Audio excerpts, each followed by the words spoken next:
Hello students, welcome to my YouTube channel. बच्चे, आज हम करेंगे class 9 chapter 1 number system. First chapter है, इसका इंट्रोडक्शन पार्ट देखेंगे। नंबर सिस्टम की बात कर रहा है, नंबर्स की। तो नंबर्स मुझे पहले हम पढ़ चुके हैं, वही एक बार रिवाइज हो जाता है। रिवाइज में नेचुरल नंबर्स हम पहले हमें पता है नेचुरल नंबर्स क्या होते हैं। इसको हम एन, कैपिटल एन से डिनोट करते हैं, ठीक है ना। तो ये 1 से शुरू होते हैं, 1 2 3 4 5 जितने भी नंबर्स हैं, जितने भी नंबर हैं 1 से शुरू होने वाले, 1 से शुरू होकर लास्ट तक जितने भी नंबर चलेंगे उनको हम कहते हैं नेचुरल नंबर्स। ठीक है, पॉजिटिव नंबर 1 से शुरू होकर जितनी भी गिनती है पूरी 1 से, तो ये सारा हमारा नेचुरल नंबर कहलाता है। इसके बाद हम आते हैं होल नंबर्स। अब होल नंबर्स को हम डिनोट करते हैं W से। ठीक, अब इसमें क्या होता है, इसमें 0 से शुरू होता है, 0 से 1 2 3, यानी जो नेचुरल नंबर हैं उनमें अगर हम 0 और ऐड कर दें तो वो होल नंबर बन जाते हैं। तो होल नंबर शुरू कहाँ से होते हैं, 0 से शुरू होंगे। नेचुरल नंबर कहाँ से शुरू होंगे, 1 से शुरू होंगे। इसी प्रकार आता है इंटीजर्स। अब इंटीजर्स जो है अभी तक हमने पढ़े वो सब हमारे पॉजिटिव नंबर होते हैं, ठीक है। लेकिन नंबर नेगेटिव भी तो होते हैं, पॉजिटिव और नेगेटिव भी होते हैं, तो वो इंटीजर्स में आएंगे। इंटीजर्स में जो है हमारे जो नंबर होंगे वो नेचुरल नंबर भी होंगे, ठीक है। होल नंबर से शुरू होते हैं पूरे 0, और इसमें नेगेटिव भी होते हैं। पॉजिटिव तो होंगे और ये नेगेटिव भी होते हैं। जैसे यहाँ देखिए -3 -2, इससे पहले भी -4 -5, इस तरीके से कंटिन्यूसली चलते रहेंगे। तो ये इसमें माइनस भी होते हैं और ये पॉजिटिव भी होते हैं। तो यानी इंटीजर्स हमारे दो तरीके के होते हैं, पॉजिटिव और नेगेटिव। पॉजिटिव वाले को हम पॉजिटिव इंटीजर्स कहते हैं और नेगेटिव नंबर जो होगा उसको हम नेगेटिव इंटीजर्स कहेंगे। तो ये हमारे पास इंटीजर्स आ रहे हैं। इसके बाद है रैशनल नंबर। रैशनल नंबर को हम Q से डिनोट करते हैं। A number which can be written in the form of P/Q। अगर कोई नंबर P/Q की फॉर्म में लिखा हुआ है तो जहाँ पर, तो वो हमारा रैशनल नंबर होगा। लेकिन इसमें कंडीशन होती है कि जो P और Q जो है दीज आर इंटीजर्स, यानी जो बताया ना मैंने, माइनस भी हो सकते हैं प्लस भी हो सकते हैं। P और Q जो है माइनस भी हो सकता है प्लस भी हो सकता है, ठीक है। और एक कंडीशन जो मेन है वो है and Q is not equal to 0। Q 0 नहीं होगा, P/Q की फॉर्म में होगा। जैसे हम कहीं लिख देते हैं 3/7 -5/4, ठीक है ना। ये सब हमारे क्या है, P/Q की फॉर्म में। तो these are rational numbers.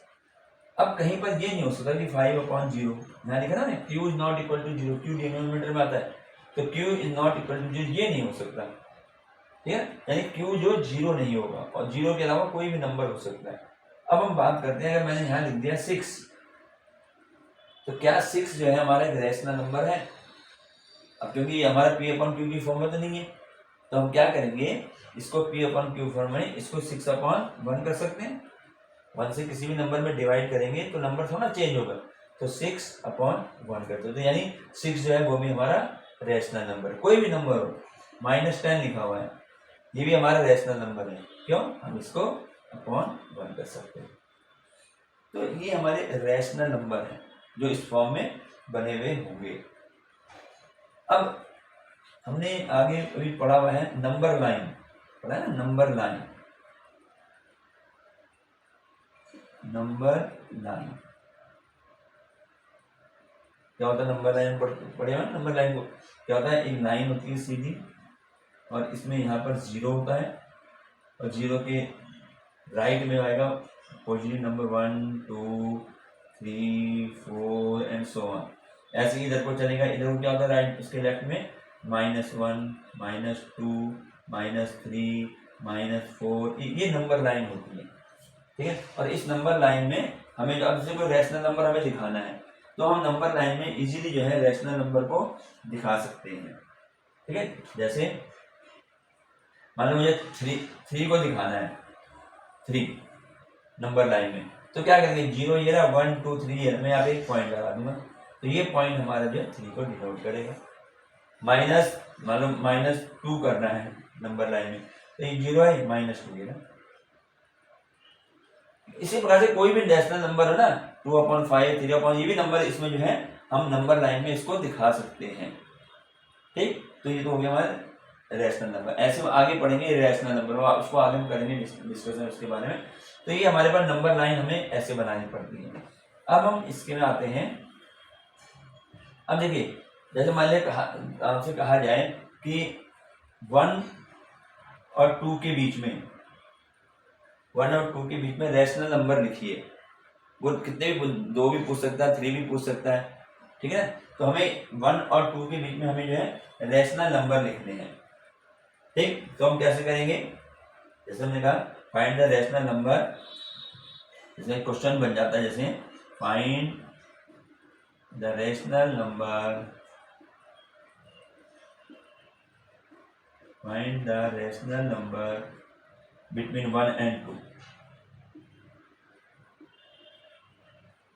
Between 1 and 2। हमें 1 और 2 के में रैशनल नंबर है। अब 1 और 2 के बीच में तो क्या है, 1 ये रहा और 2, अब ऐसा लगता है 1 और 2 के में क्या नंबर होंगे। तो इसके लिए कैसे क्या हमें करना है, हम इसको जैसे 1 है, मैं इसको यहाँ पे दिखाता हूँ, जैसे 1 है, 1 को हम लिख सकते हैं 1/1 लिख सकते हैं, ठीक है। और ये 2 है, 2 को हम क्या लिख सकते हैं, 2/1 लिख सकते हैं। अब बच्चा हमें इसके भी नंबर निकालने हैं। वो कहता है 3 नंबर निकालो, मान कहता है कि find the 3 rational number between 1 and 2, 3 rational number. तो हम क्या करेंगे, ऐसे जब फाइंड द 3, मैं यहाँ 3 लिख देता हूँ, 3 रैशनल नंबर बिटवीन, इसके बीच में 3 रैशनल नंबर निकालने हैं बीच में इसके जो है। तो क्या करेंगे हम, हमें कितने नंबर निकालने हैं, 3। तो इसका तरीका ये है कि जब 3 नंबर निकालने हैं ना, तो 3 में 1 ऐड कर दो, कितना हो गया, 4 हो गया। अब मैं क्या करूंगा, इसके डिनोमिनेटर को जो है ना, इसके डिनोमिनेटर को मैं 4 बनाऊंगा, डिनोमिनेटर इक्वल बनाना है, ठीक। तो कैसे बनेगा इसका इक्वल, कैसे बनेगा, ये 1 था ना, 1/1। तो इसलिए मैं इसको मल्टीप्लाई कर दूं 4 से और डिवाइड 4 से, क्योंकि मुझे नीचे डिनोमिनेटर 4 लाना है। तो ऊपर क्या बन गया, 4/4 हो गया। अब ये काटना नहीं है तो वही नहीं आएगा, 4/4 हो गया।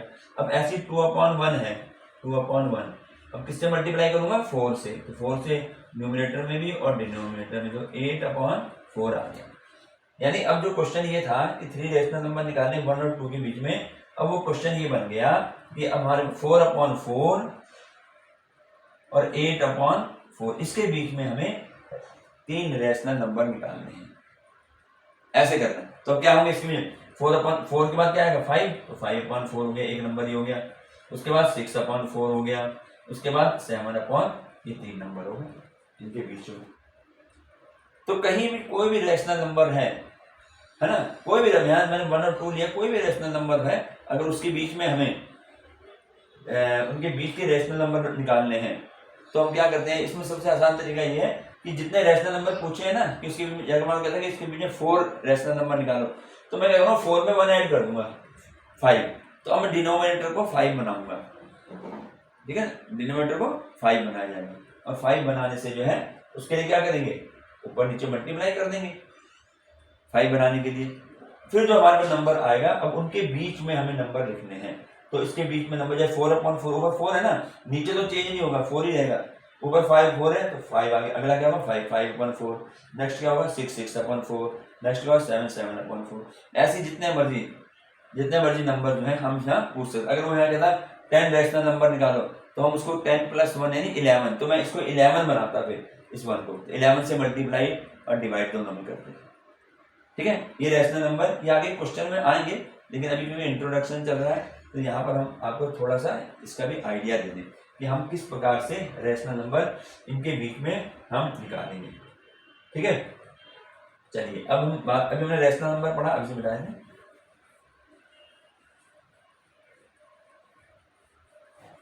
अब आता है इर्रेशनल नंबर।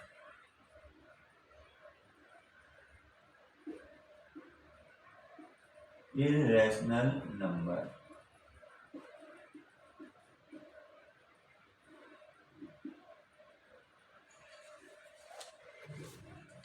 अब हम बात करेंगे, इसमें जो है नेक्स्ट हमारा आएगा इर्रेशनल नंबर। अब रैशनल नंबर में अब इसमें क्या हुआ, इसका मतलब ये हो गया, अभी क्या उसका उल्टा है ये, है ना, irrational number.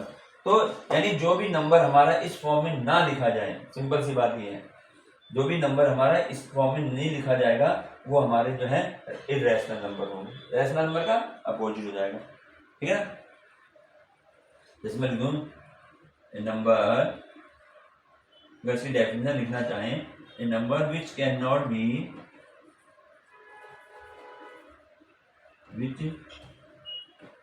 the number which cannot be written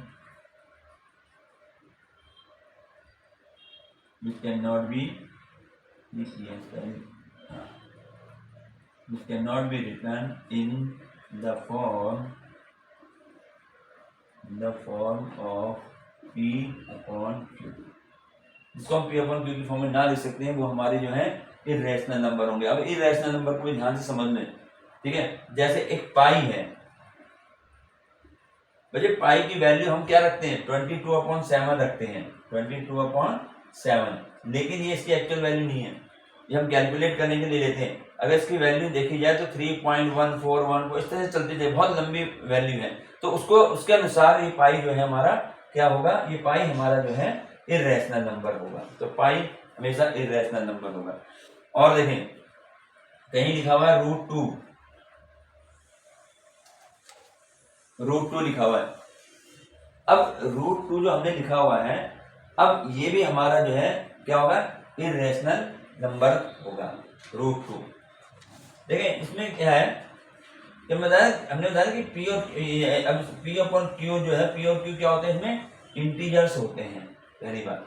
और ये √2 जो है, कोई भी रूट, इसको ध्यान से समझ लो कि कोई भी रूट के अंदर कोई संख्या लिखी हुई है लेकिन वो परफेक्ट स्क्वायर ना हो, यानी ऐसी कोई नंबर जो कि ये कंप्लीट स्क्वायर कह लें, कंप्लीट स्क्वायर, अगर कंप्लीट स्क्वायर, अगर कंप्लीट रूट के अंदर लिखी संख्या कंप्लीट स्क्वायर में है तो वो हमारे इरेशनल नहीं होगा। लेकिन अगर कंप्लीट स्क्वायर में वो नहीं है, अगर कंप्लीट स्क्वायर है तो वो हमारा इरेशनल नंबर नहीं होगा। लेकिन अगर कंप्लीट स्क्वायर है तो वो हमारा नहीं होगा, लेकिन अगर कंप्लीट स्क्वायर नहीं बन रहा है तो हमारा वो इरेशनल नंबर होगा। अब कंप्लीट स्क्वायर, अब कंप्लीट स्क्वायर में परफेक्ट स्क्वायर पढ़े हैं ना, वही चीज कंप्लीट स्क्वायर के लिए है। जैसे अब देखो, जैसे मान लिया हमने कहा √4, अब 4 हमारा कंप्लीट स्क्वायर, परफेक्ट स्क्वायर है, 4 का स्क्वायर रूट क्या होता है 2 हो गया। तो ये हमारा रूट में जो है तो रूट में, लेकिन 4 का मतलब क्या हुआ 2 हुआ, और ये 2 कैसा है, ये हमारा रैशनल नंबर है। तो इसके अंदर जैसे मैंने माने लिखा √7, अब 7 ये परफेक्ट स्क्वायर नहीं है, अब 7 का स्क्वायर रूट पॉइंट में होगा ना, वैसे नहीं होगा होल नंबर में, तो ये हमारे पास जो है क्या हो गया इर्रेशनल नंबर हो गया। तो ये थोड़ा ध्यान रखना है। √5 हो गया है, इसी प्रकार से मान ली मैंने लिख दिया √16, अब 16 का रूट तो होता ही है 4 होता है, इसका मतलब ये रूट में लिखा हुआ लेकिन ये हमारा इर्रेशनल नंबर नहीं है। तो मैंने ये लिख दिया अगर कंप्लीट स्क्वायर है तो वो हमारा इर्रेशनल, वो हमारा रैशनल नंबर नहीं होगा। अगर कंप्लीट स्कूल में आ रहा है तो वो रैशनल नंबर होगा, इर्रेशनल नंबर नहीं होगा। हम इर्रेशनल की बात कर रहे हैं। अगर कंप्लीट स्क्वायर हमें रूट के अंदर कोई संख्या लिखी हुई है जिसका स्क्वायर रूट है तो वो हमारा इर्रेशनल नंबर नहीं होगा। बस इसको ध्यान में रख लो, रूट के अंदर हो लेकिन वो कंप्लीट स्क्वायर ना हो। जैसे √9 हो गया, ये कंप्लीट स्क्वायर है ना, 3 होता है स्क्वायर रूट इसका। जो √25 लिखा हुआ है, 25 का स्क्वायर रूट क्या होता है 5 होता है, तो ये कंप्लीट स्क्वायर √25 हमारा इरेशनल नंबर नहीं होगा। तो इरेशनल नंबर में क्या होगा, जैसे √11 है ना, √13, ये सब हमारे इरेशनल नंबर। तो इरेशनल नंबर में ऐसे नंबर आएंगे। और कैसे आएंगे, और देखो एक आता है जैसे पॉइंट में है 0.20202000200002, इस प्रकार से नंबर अगर बढ़ता चले जाएगा तो ये भी हमारा जो इरेशनल नंबर होता है। कोई भी नंबर हो, यहाँ पर क्या है ये 0 आ रहा है लेकिन 0 का जो नंबर बढ़ता चला जा रहा है, एक समान नहीं है, तो इसको हम कहेंगे इरेशनल नंबर। ठीक है, तो ये यहाँ पे हम बताना चाहा कि हम इरेशनल नंबर जो है इसको हम कहेंगे। ठीक है, अब एक चीज आती है क्वेश्चन जो बहुत इंपॉर्टेंट है, उसको बिठा देते हैं। तो ये इरेशनल नंबर समझ आ गया ना, रूट के अंदर अगर है लेकिन उसका परफेक्ट स्क्वायर नहीं है तो वो हमारा इरेशनल होगा। लेकिन अगर रूट में है और परफेक्ट स्क्वायर नंबर आ रखा है उसके अंदर तो वो हमारा इरेशनल नहीं होगा, वो रेशनल में आ जाता है। और पॉइंट में क्या है, पॉइंट में डिजिट रिपीट तो हो रही हो लेकिन वो उसके जो है नंबर अलग अलग हो, जैसे 0.134 1334 ऐसे होता है अलग अलग, जैसे 0.10100100001 इस प्रकार से 00 बढ़ते चले जाते हैं ऐसे। तो इस प्रकार से ये जो हमारा ये हमारे इरेशनल नंबर में आते हैं, ध्यान रखना। ठीक, ये हो गया हमारा इरेशनल नंबर। अब हम क्या करेंगे, प्लॉटिंग इरेशनल नंबर, अगला इसका टॉपिक होगा plotting irrational number on number line, on number line. ये बच्चे बहुत इंपॉर्टेंट क्वेश्चन है, क्वेश्चन में भी एक्सरसाइज में भी है, यहाँ पे बता देंगे। अब इरेशनल नंबर को हम नंबर लाइन में किस प्रकार से प्लॉट करेंगे। अभी मैंने बताया रेशनल नंबर को हम दिखा सकते हैं आराम से, -2 है तो -2 दिखा दिया है ना। और ऐसे ही हमारे पास मान ली 4/3 है तो 3 को डिवाइड करा 1 पॉइंट समथिंग हुआ, वो हम रेशनल नंबर में दिखा सकते हैं। लेकिन अगर नंबर इस तरीके का आ जाए इरेशनल नंबर, तो इरेशनल नंबर के लिए हमें जो है उसको कैसे दिखाना है ये समझ लो। यहाँ पर यूज होता है पाइथागोरस, पढ़ी है तुम लोगों ने, है ना, पाइथागोरस। तो पाइथागोरस में क्या होता है, h square hypotenuse square is equal to p square plus b square, ये तो होता है हाइपोटेनियस। और अगर हाइपोटेनियस निकालना हो तो रूट में p square plus b square, ये होता है hypotenuse square is equal to perpendicular square plus base square. Hypotenuse अगर निकालना है, रूट हटाना है तो इसका पूरा रूट है। तो इसका यूज होना है यहाँ पर नंबर लाइन में। अब इसको यहाँ पर बनाने के लिए बच्चे, क्योंकि हमें कंपास की जरूरत होती है ना, हमें जो है डी की जरूरत होती है। तो मैं यहाँ पे कोशिश करूंगा तुम्हें वैसे समझ में आ जाए, क्योंकि इतनी बड़ी डी और वो तो मिलना मुश्किल है। तो देखते हैं कैसे करते हैं इसको। तो इरेशनल नंबर, जैसे अब मान लो मुझे हमें प्लॉट करना है कोई भी क्वेश्चन, जैसे इसी में दे रखा है √2, ठीक है ना, ये एग्जाम्पल नहीं, जैसे यहाँ दे रखा है locate √2 on the number line. हमारे क्वेश्चन है locate √2 on the number line,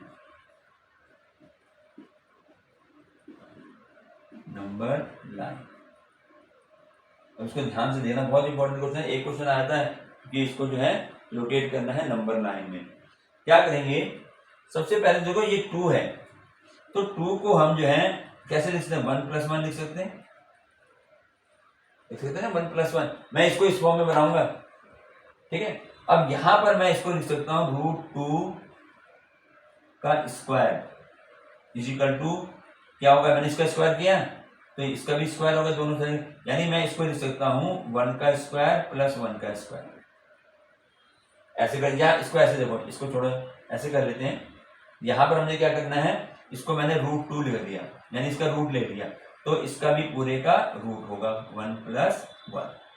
अब यहाँ पर ये h तो ये हो गया, h हमारा ये हो गया ना, क्योंकि रूट लगा दिया मैंने यहाँ पर, h तो हो गया √2। लेकिन अब यहाँ पर p स्क्वायर और b स्क्वायर में बदलना है, तो मैं क्या इसको √2 को हम ऐसे लिख सकते हैं, 1 का स्क्वायर भी क्या होता है 1 ही होता है, और ये 1 का स्क्वायर भी 1 होता है। ये बात समझ आई। √2 को हमने क्या लिखा है भाई, 2 को हम लिख सकते हैं 1+1, या 3 है 3 को 2+1 लिख सकते हैं, है ना। तो यहाँ पर मैं उसको रूट ले रहा हूँ, मैं √2 दिखाना है, तो √2 लेने का मतलब मैंने इस पूरे में रूट लगा दिया। अब यहाँ √2 को मैं, अब यहाँ पर जो है मुझे अभी h आ गया, अब मुझे p स्क्वायर और b स्क्वायर लिखना है, तो मैं क्या करूँ, इनका स्क्वायर करूँगा। 1 का स्क्वायर 1 ही होता है, तो यहाँ 1 का स्क्वायर कर दिया, ऐसे ही 1 है तो 1 का भी स्क्वायर कर दिया। अब मुझे यहाँ क्या मिल गया, यहाँ पर एक तो मिल गया हमें p, ये ना p का स्क्वायर, यानी p का स्क्वायर मिल गया और b का स्क्वायर मिल गया, p और b मिल गया, तो p और b क्या है 1 है, ठीक है। इतना समझ में आ गया। तो हमें पहले ऐसे इसको कर लेना है। अब हम इसको यहाँ पर नंबर लाइन में दिखाएंगे। तो वैसे मैं तो अभी, क्योंकि यहाँ पे मैं ऐसे दिखाता हूँ, लेकिन तुम समझ में आ जाना चाहिए। ये नंबर लाइन खींचेंगे और नंबर लाइन में यहाँ पर होता है 0। अब हमें ये P और B लेना है बच्चे, P और B। अब कैसे करेंगे? P कितना है 1, ये परपेंडिकुलर और बेस हमारा 1 है, तो पहले हम बेस ले लें।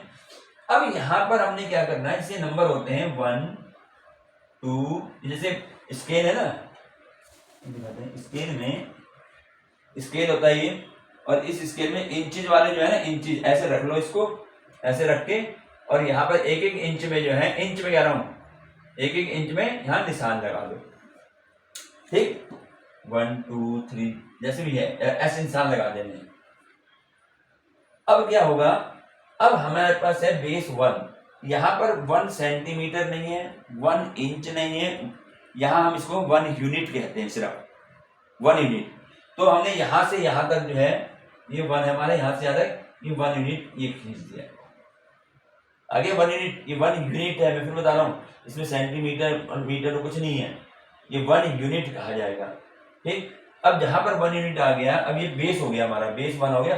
अब परपेंडिकुलर ये भी हमारा 1 है, तो यहाँ से 1 से जो है अब मैं परपेंडिकुलर खींचूंगा, तो परपेंडिकुलर के लिए ये D है, ये तुम कॉपी में बनाओगे तो सही से नजर आएगा, ये D है, D को मैं 1 यहाँ पर रखूंगा इस तरीके से, ये ऐसे रख दें जैसे बनाते हैं 90 डिग्री का, और जहाँ परपेंडिकुलर खींचा है ना, तो ये लाइन मिलाते हुए हमने यहाँ पर 90 में पॉइंट लगा दिया, ऐसे पॉइंट लगा दिया, और ये थोड़ा टेढ़ा वैसा हो गया, यहाँ पर आएगा पॉइंट, हाँ ये पॉइंट यहाँ आ गया 90 डिग्री में।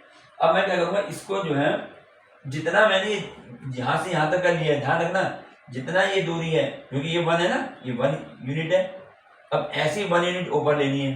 देखो बेस और परपेंडिकुलर दोनों 1 1 है, तो अगर मैं यहाँ से यहाँ तक 1 ले रहा हूँ, तो जितनी दूरी ये ली है, डिस्टेंस जितना मैंने स्केल में इसको लिया है, उतना ही डिस्टेंस मैं यहाँ से लूंगा, और इसको जो है लाइन ड्रॉ कर देंगे।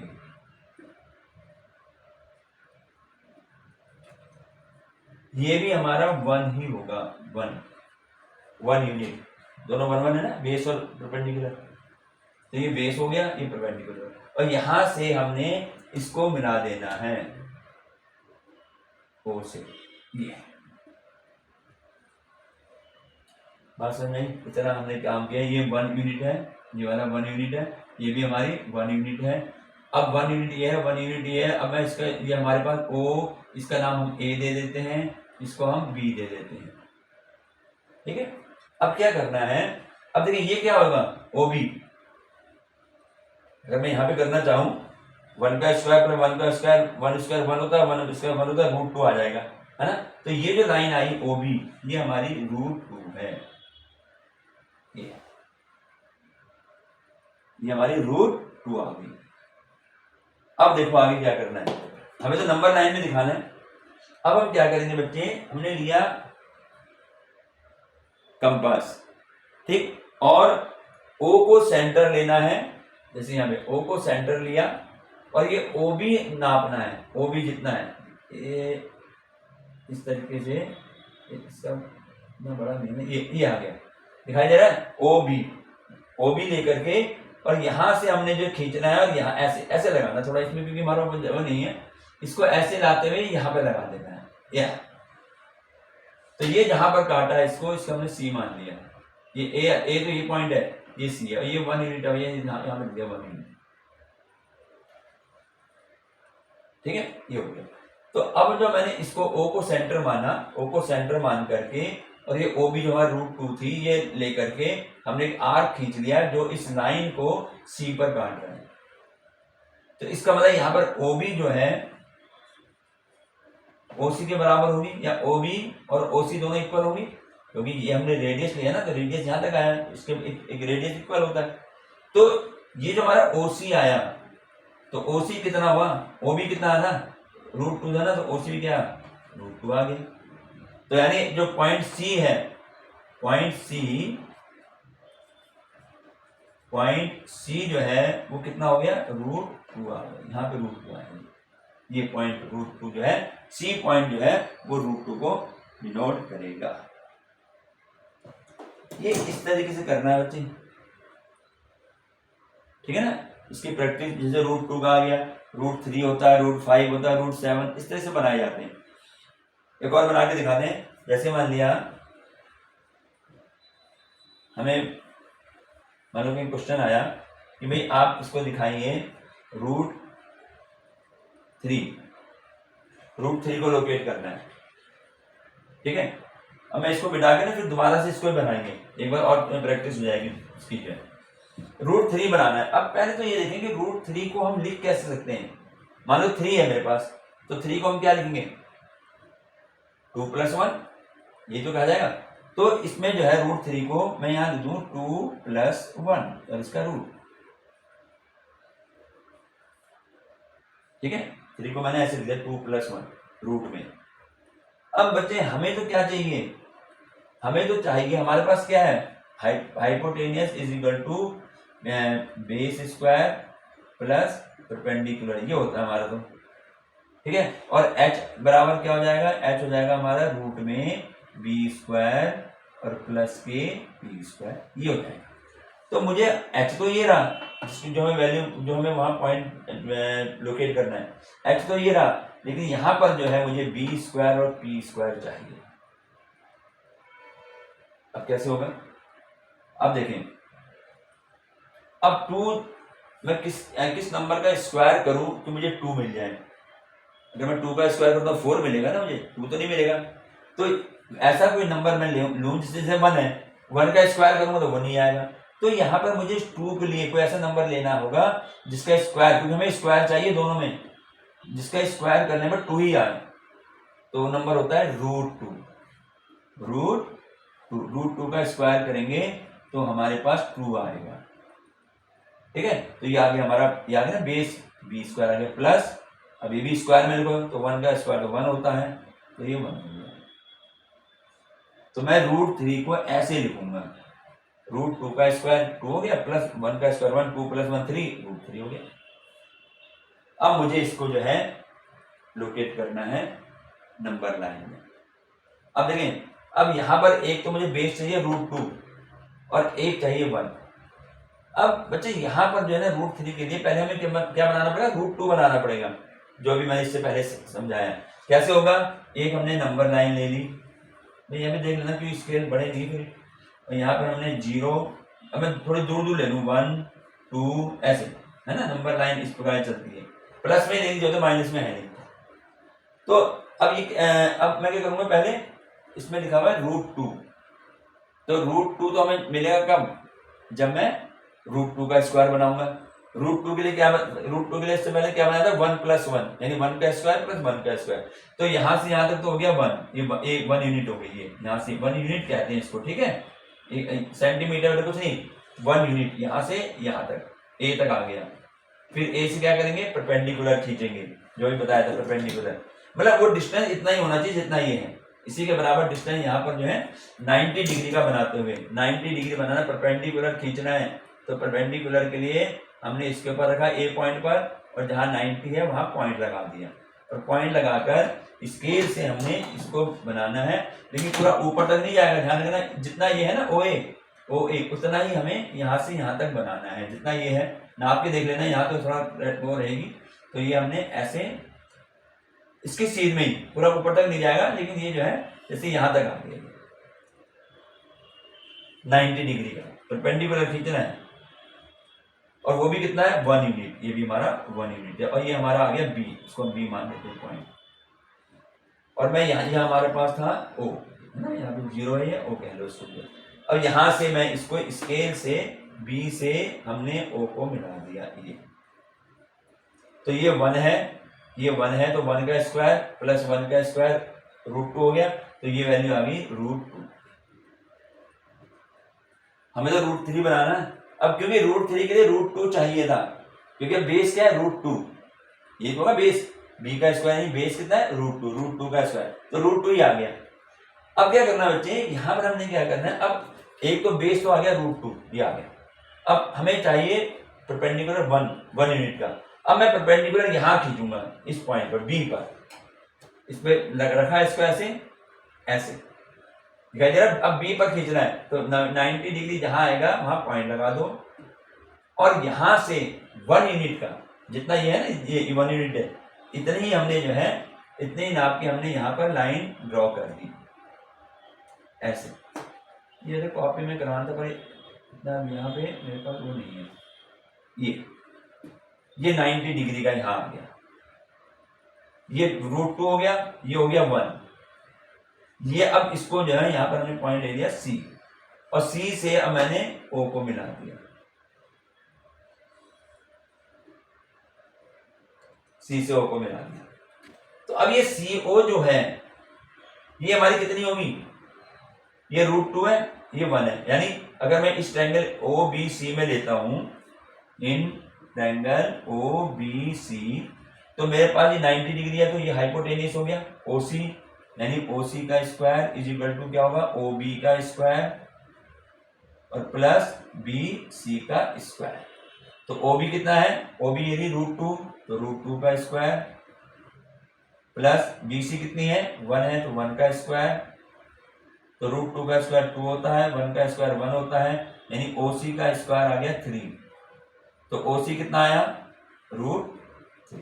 यानी OC जो है, जो हमें √3 हमें लोकेट करनी थी, ये OC है यहां से लेकर यहां तक। तो अब मैं क्या करूंगा, अभी नंबर लाइन में दिखाना है, √3 को दिखा रहे हैं, तो ये लाइन आ गई √3। ऐसे इसको आगे बढ़ाते चले जाते हैं, ठीक है ना। तो अब हम क्या करेंगे, कंपास लिया, अब हम O से लेंगे और O से C को नाप लेंगे, इतना दिखाई दे रहा है ये O से C, जो लाइन हमारी √3 है ना वो, और यहां से ला करके इसको यहां कट कर देना है यहां पे। तो मैं अभी वो नहीं है, तो जैसे ऐसे आया और ऐसे आते आते यहां आ जाएगा ये। तो ये जो पॉइंट हमारा आएगा, इस पॉइंट को, जिसको भी हम क्या देते हैं M कहेंगे, तो ये जो पॉइंट M है, अब देखो ये OC और OM की डिस्टेंस सेम होगा, क्योंकि जितना मैंने ये तो रेडियस है ना, वही रेडियस यहाँ पे यहाँ आ गया OM में। तो OM इज इक्वल टू हो गया OC के, और OM is equal to OC कितना है हमारा, √3 है।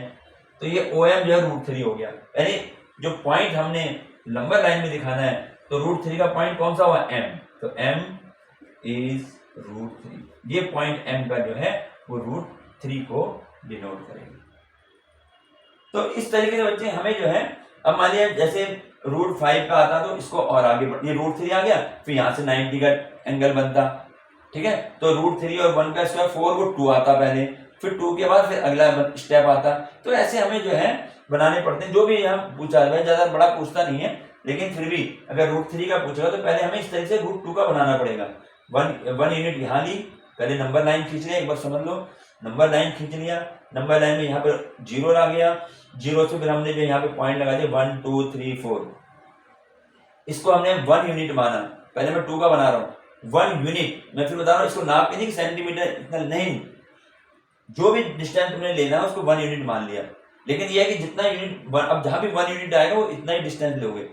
तो यहां से हमने यहाँ तक 1 ले लिया। अब यहाँ पर आ गया पॉइंट A, यहाँ A पर जो हमें 90 डिग्री का एंगल बना, परपेंडिकुलर, क्योंकि ये होता है ना, बेस तो हमारा ये आ गया, इसका हमें चाहिए परपेंडिकुलर। तो यहाँ परपेंडिकुलर A से 90 डिग्री का एंगल बनाया, और एंगल बना करके हमें क्योंकि 1 यूनिट चाहिए, तो जितना ये डिस्टेंस है उतना ही डिस्टेंस ये ले लिया AB, और B से O को मिला दो। तो ये OB तो हमारा √2 आ गया। अगर √2 का पूछेगा तो यहीं पर हमारा क्वेश्चन कंप्लीट हो जाएगा। लेकिन अगर इसे √3 पूछता है, अब √3 के लिए ये देखना है भाई इसके फैक्टर कैसे हों, तो 2 + 1 कर दिया हमने, 2 + 1। लेकिन हमारे पास जो पाइथागोरस है उसके अनुसार तो स्क्वायर होना चाहिए, B का स्क्वायर और P का स्क्वायर।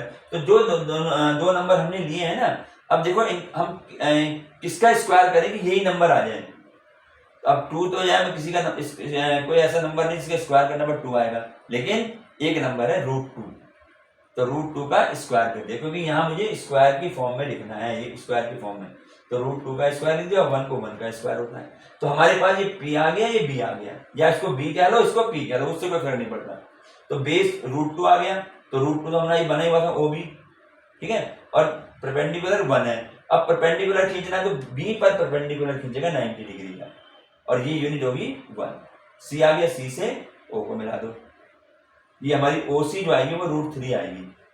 क्यों आएगी, वो आप पाइथागोरस लगाओगे तो √2 का स्क्वायर + 1 का स्क्वायर 3 √3 आ जाएगा। ठीक, अब यहाँ पर OC जो हमारी √3 है, अब कंपास लेंगे और O पर कंपास रख करके और इसको पूरा जो है हमने सी तक नाप लिया और यहाँ से आर्क लगाना है। जो नंबर लाइन को जिस पॉइंट पर काटेगा वो पॉइंट जो है हमारा वो √3 का पॉइंट होगा। तो इस तरीके से हम इरेशनल नंबरों को जो है हम नंबर लाइन में दिखा सकते हैं। ठीक है, ये हो गया। अब आगे बढ़ते हैं, नेक्स्ट इसका जो टॉपिक है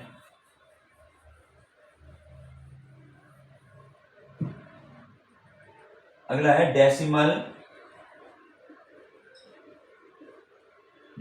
एक्सपेंशन। इसमें है decimal expansion.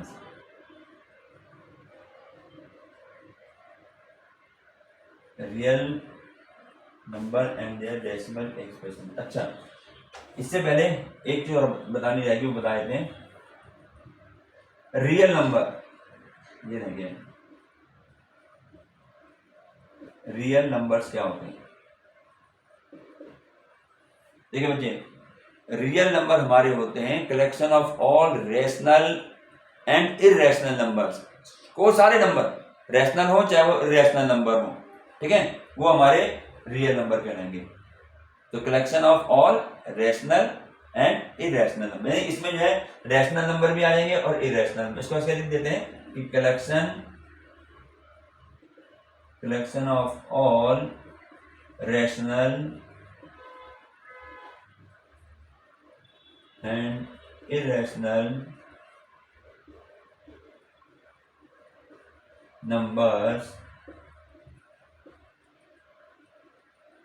numbers are real number।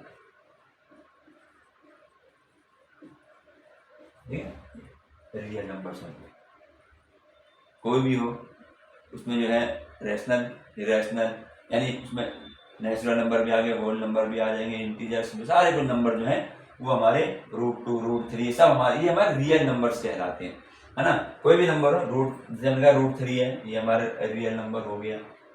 ठीक है, 5/4 ये हमारा रियल नंबर हो गया, -6 हो गया, ये हमारा रियल। तो ये सारे हमारे इसमें जो जितने भी रैशनल नंबर हैं, इरेशनल नंबर हैं, वो हमारे सारे जो है ये रियल नंबर कहलाएंगे। ठीक, अब हम करते हैं बात decimal expansion of real number. हाँ,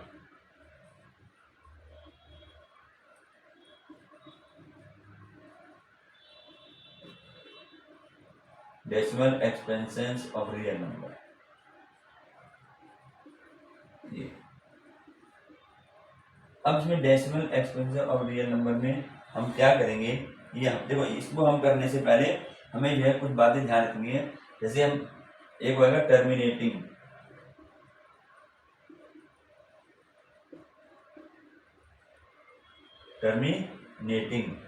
एक होगा non terminating.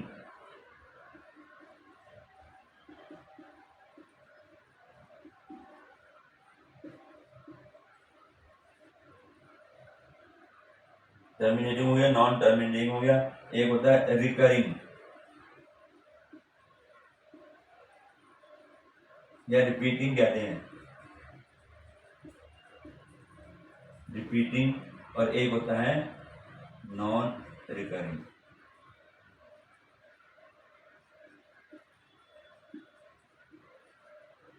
Terminating, decimal, non terminating, recurring, non recurring, ये क्या होते हैं इसको समझ लो।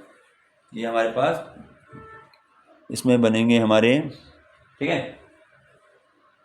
देखिए, सबसे पहले जो है हम क्या करते हैं, हमारा हम कोई नंबर इसमें लेते हैं और वो नंबर मैसेज से मैंने लिया 10/3।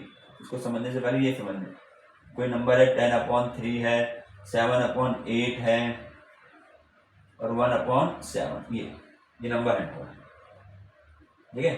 तो 10/3 यानी 3 से मैं डिवाइड करता हूँ 10 को, 3 3 जा 9, 1 आ गया, पॉइंट बता रहा है यहाँ 0 आ गई, 3 3 जा 9, 1 फिर 0, 3 3 जा 9, इस प्रकार से ये चलता चल जाएगा, है ना, ऐसे होता जाएगा। यानी इस 10/3 की वैल्यू आएगी 3.333 एंड सो ऑन। ठीक, अब हम आते हैं इसमें 7/8, और 7/8 का मतलब है कि मैं 8 से डिवाइड करूंगा 7 में, पॉइंट यहाँ जाएगा नहीं अपन, तो पॉइंट लगा दिया, यहाँ 0 आ गया, 8 8 जा 64, ठीक, ये आ गया 6, फिर यहाँ 0 उतार ली, 8 7 जा 56, फिर 10 - 6 4 आ गया, फिर यहाँ 0 आ गई, ठीक है, 8 5 जा 40, ये हमारा 0 है, यानी इसका जो आया 0.875, ठीक है। अब इसको देखते हैं 1/7, 1/7, तो 7 से डिवाइड करना है 1 में, 7 है 1 में डिवाइड करेंगे, पॉइंट लगा दिया, 0 हो गया, पॉइंट से पहले 0 लगा सकते हैं ना, तो 7 1 जा 7, 3 बच गया, यहाँ से 0 उतारा, 7 4 जा 28, 2 आ गया, 0 आ गई, तो 7 2 जा 14, 6 आ गया, 0 7 8 जा 56, 4 आ गया, 0 और बढ़ाई, ठीक है ना, याद है ना, पॉइंट के बाद 1 के 0 0 लगा सकते हैं, तो ये आ गया 7 5 जा 35, ये आ गया 5, फिर 0 आ गई, 7 7 जा 49, 1 आ गया, 0 लगा दी, 7 1 जा 7, 3 0 आ गई, 7 4 जा 28, इस तरीके से ये बढ़ता चला जाएगा, इस तरीके, तो इसका जो है ना, इसका क्या आएगा, इसका आएगा 0.14285714285, इस तरीके ऐसे आएगा, ऐसे आएगा ये, ठीक है। अब समझो इसमें क्या है जो मैंने यहां लिखे, पहला टर्मिनेटिंग, वैसे टर्मिनेटिंग का मतलब ये होता है कि अगर हम डिवाइड करके ऐसा नंबर ऐसा है जिसको डिवाइड करते करते जो है वो टर्मिनेट हो जाए, खत्म हो जाए, यानी उसका रिमाइंडर 0 आ जाए, जैसे ये 7/8 को हमने किया तो 0.875 के बाद जो है उसका रिमाइंडर 0 आ गया, यानी टर्मिनेट हो गया, तो इसको हम कहेंगे 7/8 हमारा क्या होगा, टर्मिनेटिंग, ये हमारा क्या होगा, टर्मिनेटिंग, ठीक है ना। इसी प्रकार से इसके बाद हम जो है ये 10/3 हमने किया, अब देखो 10/3 को मैंने 3 से डिवाइड किया तो 3.333, ये रिपीट होता चला गया, नंबर रिपीट हो रहा है लेकिन खत्म नहीं हुआ, डिवीजन इसका खत्म नहीं हुआ, यानी ये हमारा नॉन टर्मिनेटिंग है। टर्मिनेटिंग कब होगा, जब रिमाइंडर 0 आ जाए, अगर रिमाइंडर 0 नहीं आ रहा है तो वो हमारा नॉन टर्मिनेटिंग कहलाएगा, लेकिन यहाँ पर एक चीज और है, रिकरिंग भी है, यानी रिपीट भी हो रहा है, तो इसको हम कहेंगे नॉन टर्मिनेटिंग रिपीटिंग। ये जो नंबर है हमारा 10/3, ये हमारा क्या कहलाएगा, नॉन टर्मिनेटिंग है, टर्मिनेटिंग तो हुआ नहीं लेकिन रिपीटिंग है, रिपीटिंग कह दो या रिकरिंग कह दो, तो 10/3 जो है हमारा, ये हमारा नॉन टर्मिनेटिंग और रिपीटिंग है, ठीक है। तो और इसको एक चीज और देखो, इसको कैसे लिखते हैं, जैसे ये नंबर चला जा रहा है 3.3.3, तो मैं क्या करूंगा, पॉइंट के बाद कौन सा नंबर रिपीट हो रहा है, 3, तो मैं पूरे 3 नहीं लिखूंगा, एक 3 लिख करके उसके ऊपर बार लगा देंगे, तो इस बार का मतलब ये होगा कि ये 3 जो है बार बार रिपीट हो रहा है। इसको देखो 1/7 को 1/7 में मैंने डिवाइड करा, और डिवाइड करते करते जो करते अभी डिवाइड हो ही रहा है, यहाँ 10, यहाँ पे भी 2 बचेगा, जैसे यहाँ पे रिमाइंडर 2 बचा था ना, 2 बचा, फिर डिवाइड करो, फिर 6 बच गया, 6 के बाद 4 बच गया, ऐसे बढ़ता चला जाएगा, यानी ये भी टर्मिनेट नहीं हुआ, ये भी डिवीजन होता जा रहा है लेकिन टर्मिनेट नहीं हुआ, तो इसको भी हम कहेंगे नॉन टर्मिनेटिंग कहेंगे, लेकिन देखें पॉइंट के बाद वो 1428571 1428571 ऐसे आएगा ये, तो ये है तो नॉन टर्मिनेटिंग क्योंकि खत्म नहीं हुआ, लेकिन यहां पर तुम देखो 1428571 1428571 ये सारा हमारा रिपीट हो रहा है, तो ये भी हमारा क्या होगा, नॉन टर्मिनेटिंग रिपीटिंग। समझ में आया ना, टर्मिनेटिंग क्या है, जहां पर कि रिमाइंडर जीरो आया तो डिवाइड करते करते जीरो आ जाए, और अगर जीरो नहीं आया, नंबर बढ़ता ही चला जा रहा है, वो पूरा डिवीजन नहीं हो रहा, तो वो नॉन टर्मिनेटिंग में आएगा। अब ये देखना है कि नॉन टर्मिनेटिंग में क्या वो रिकरिंग है, यानी रिपीटिंग है या नहीं है। रिपीटिंग हो भी सकता है, नहीं भी हो सकता, ठीक है। तो यहाँ पर जो है, अब जैसे इसको कैसे लिखेंगे, अब मैं पूरा नंबर ये थोड़ा लिखूंगा, मैं क्या कहूंगा 0 पॉइंट, जहां तक ये रिपीट होगा वहां पे छोड़ दूंगा, जैसे 1 4 2 8 5 7, उसके बाद फिर वही शुरू हो गया 1 4 2 8 5 7, तो ये मैं इसके ऊपर बार लगा दूंगा। तो जो ये बार लगाया है, इसका मतलब यही डिजिट जो है, यही नंबर जो आगे रिपीट होते चले जा रहे हैं, ठीक है ना। इसको हम क्या कहेंगे, इसको हम कहेंगे नॉन टर्मिनेटिंग लेकिन रिपीटिंग, नॉन टर्मिनेटिंग रिपीटिंग। तो ये इस प्रकार से हमारे पास ये टर्मिनेटिंग, नॉन टर्मिनेटिंग, इस प्रकार से नंबर चलेगा, ठीक है। अब इसके बाद ये होता है कि जो हमारे पास अब क्या नॉन टर्मिनेटिंग और नॉन रिकरिंग भी आता है, कोई नॉन टर्मिनेटिंग और नॉन रिपीटिंग, तो वो हमारे सारे जो इरेशनल नंबर होते हैं, वो इरेशनल नंबर हमारे नॉन टर्मिनेटिंग और नॉन रिकरिंग में आते हैं, ठीक है।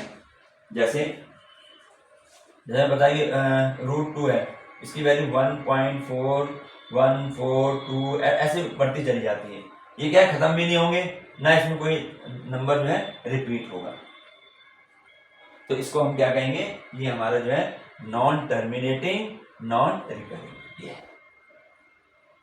बात समझ आ गई। तो इसका मतलब ये हो गया कि जो डेसिमल एक्सपेंशन है वो हमारा रैशनल नंबर का होगा, चाहे वो टर्मिनेटिंग हो या नॉन टर्मिनेटिंग रिकरिंग हो, तो वहां पर हम जो है इसको डेसिमल एक्सपेंशन दिखा सकते हैं। चलिए इसके बाद आता है, जैसे मान लिया कहा जाए, ये तो ये समझा ना टर्मिनेटिंग नॉन टर्मिनेटिंग, तो यहाँ इसमें बढ़ते हैं, और अब जैसे मान लिया अभी हमने कहा था कि रेशनल नंबर बिटवीन 1 और 2 के बीच में, ऐसे अगर इरेशनल नंबर हमें निकालना है बिटवीन इसके बीच में, जैसे इरेशनल नंबर